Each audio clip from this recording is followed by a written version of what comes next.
If you were to take a picture of me with your camera, it's obvious that the picture would show my white collar as white and my black jacket as black. So color doesn't correspond to distance information because indeed the camera is equally distant to the white as it is to the black. This is not the case with the Shroud. The Shroud is monochromatic. It's all one hue, but think of like pointillism. So think of like, imagine you had one magic marker and it's orange, let's say, and you want to give the impression of certain dark areas and certain light areas.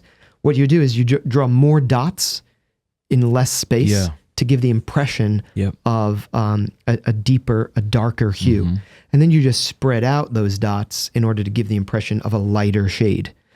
And that's what you have on the Shroud. So where there's contact with the cloth, like where the nose sticks out or where the chin sticks out, it's touching the cloth in such a way that the Shroud is more densely colorized here at the nose.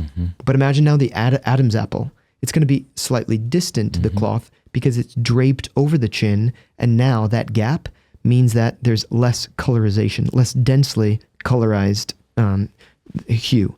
And this means, for the scientists, that there is an inverse proportion between the density of image and the distance to the camera, which in this case is the cloth.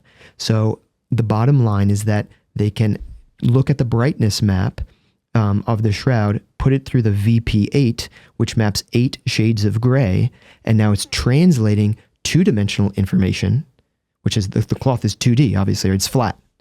But now if I can put it through the VP8 image analyzer, which I didn't describe, so let's do that. This is slide number 9. This is showing Eric Jumper and John Jackson. And the instrumentation on the right is the VP8 image analyzer. This was used by NASA, by the way, to map the topography of distant planets that we didn't travel to, but we could know the hills and the valleys just by a special form of photography. And if I scroll down to the next slide, I guess this would be 10, you can see on the right what the VP8 image analyzer renders. Obviously, there's interference because of the cloth and the weave and the thread, but the contours of a human face are clear, like the nose sticks out in such a way that corresponds to a human face. This is not the case with any other photograph. You take a picture of me, my face, slip it under the VP8, my nose might go inside instead of out. Like, it makes no sense. On the Shroud, however, it corresponds to the contours of a human body. And so this is what was noticed by these 2 American scientists of the United States Air Force Academy. And when they notice it, it's so mind-blowing to them that this is what sparks the Shroud of Turin research project. This is why they go overseas with all that state-of-the-art equipment, when they see that we can build a statue based on the mathematical information that is contained in that cloth. Thank you for watching. Please subscribe or you're a dingus. What's a dingus exactly?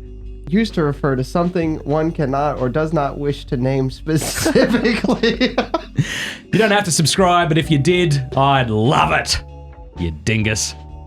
Like the video. That's who we're using that one. Take one.